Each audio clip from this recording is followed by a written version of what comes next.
ever survive being hanged to death? Surprisingly, the answer is yes, you can. Half-Hangit Maggie, or Margaret Dickson, was sentenced to death. She not only survived the hanging, but she was also set free after the incident happened. Unbelievable! Before we dive into the details of the strange case of Margaret Dickson, here's a statistic that will shock you. If you thought that a death penalty is always lethal, you are completely wrong, my friend. In the United States, from 1890 to 2010, the rate of failed lethal injections was 7.1%. Crazy, right? Even the electric chair had a 1.9 failure rate. Hanging was at 3.1% and the gas chamber had a 5.4% failure rate. So it looks like the death sentence isn't as fail-safe as we all previously believed. Let us take an instance from each to see why the executions failed before we explore the curious case of Half-Hangit Maggie. Welcome to the Why Factory, where we answer some of life's biggest questions. 125 years ago, the very first execution that used the electric chair was botched. On August 6, 1890, New York tried to execute William Kemmler. Supporters of electrocution for the death penalty, including Thomas Edison, claimed that the method was humane, painless, quick, and effective. These were the same arguments used by legislators later on to support lethal injections and execution using nitrogen gas. Well, the U.S. Supreme Court rejected Kemmler's plea that the electric chair was a cruel punishment by stating that the whole point of the method had been to devise a more humane method. But the verdict would soon be proven wrong. After the initial administration of a high-voltage electric current for 12 seconds, a doctor officially declared Kemmler dead. But just then, Kemmler let out a deep groan. Apparently, the witnesses present screamed at prison officials to turn on the current. Well, the final reports state that after 2 minutes, the execution chamber filled with the horrendous smell of burning flesh, and most people present there were overcome with severe attacks of nausea. Some even fainted.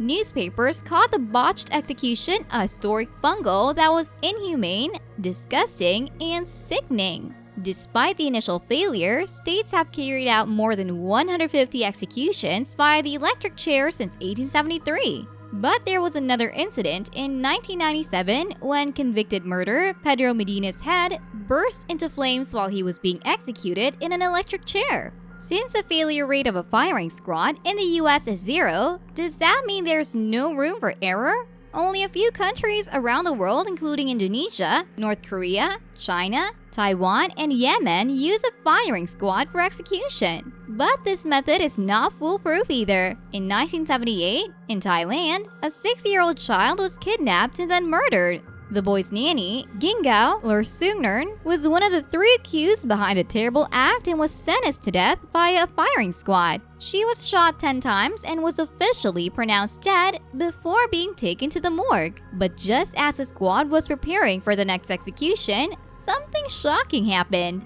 On hearing a cry from the morgue, everyone rushed in to discover a scene right out of a horror movie. Lursungnern was trying to sit up. Well, the second round of bullets eventually did the deed. It was later discovered that she had survived her first execution because she had an anomaly in her body. Her heart was located on the right side and not the left. Today, lethal injections are considered the most humane way to execute someone and are the primary method of execution in the US. However, in the case of Doyle Ham, the lethal injection was not so lethal. Ham was stabbed with needles for more than 2.5 hours as the executioners tried to find a suitable vein to deliver the lethal concoction. However, the execution failed, and as a part of the confidential settlement, his sentence was reduced to life imprisonment without parole. Turns out, Ham had developed lymphatic cancer while on death row, which is what hampered the delivery of injections.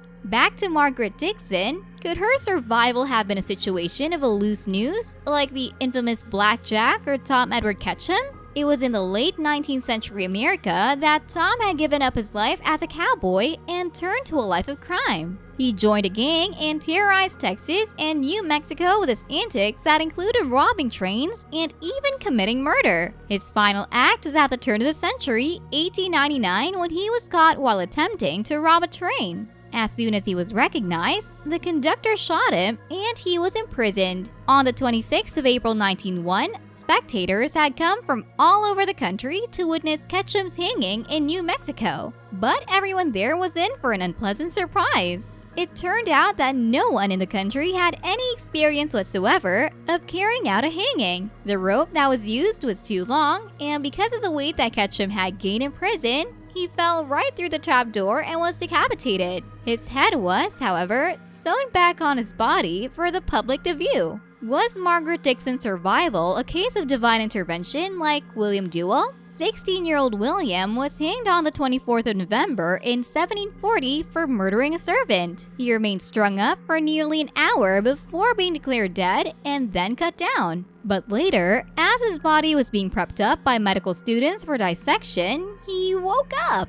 Duell seemed to have absolutely no recollection of his execution and was completely fine. You could say that Duell had risen from the dead, for that was his official status, dead. An Old Bailey hearing was scheduled to decide his final fate, but this was a bit of a conundrum. Rescheduling an execution would be a blatant mockery of the law, and worse, it would publicize that people could survive the gallows. Believing that Duell's survival was an act of God, it was decided that it would be best for him to live out the rest of his life in America. Well, it is believed that Maggie, too, survived the hanging because of divine intervention. Born on Musselburgh in 1772, Margaret Dickson was a fish and hawker and was married to a local fisherman who soon abandoned her, presumably to join the Royal Navy or find new work in Newcastle. To make ends meet, Maggie went to the borders and started working at an inn in Kelso. It is believed that she and the innkeeper's son had a relationship, and soon Maggie was pregnant. For the fear of being evicted, shamed as a fornicator, and left jobless, she concealed her pregnancy.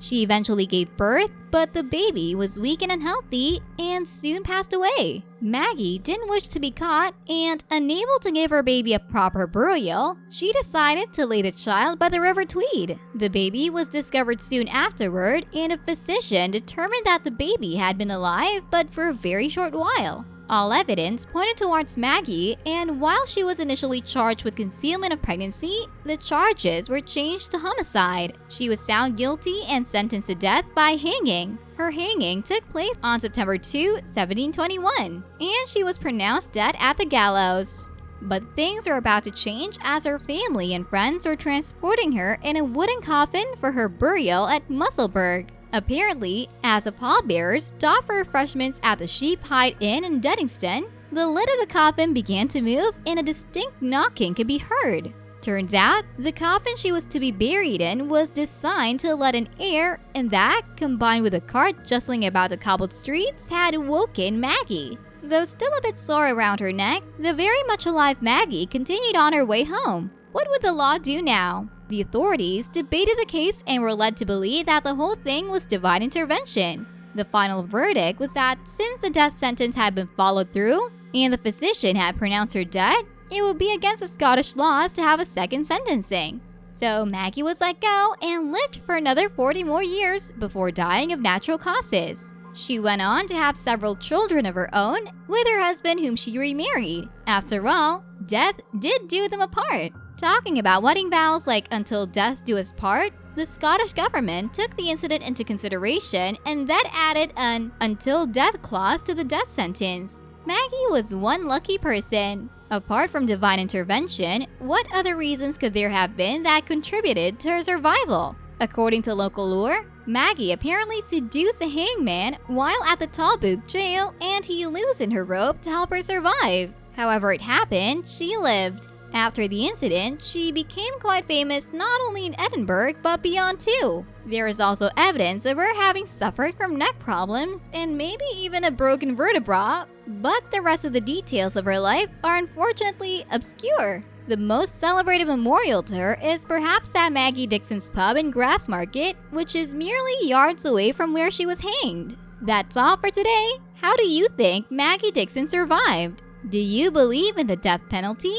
Comment below. If you enjoyed today's video, like and share it, and subscribe to our channel. See you next time when we answer your next why.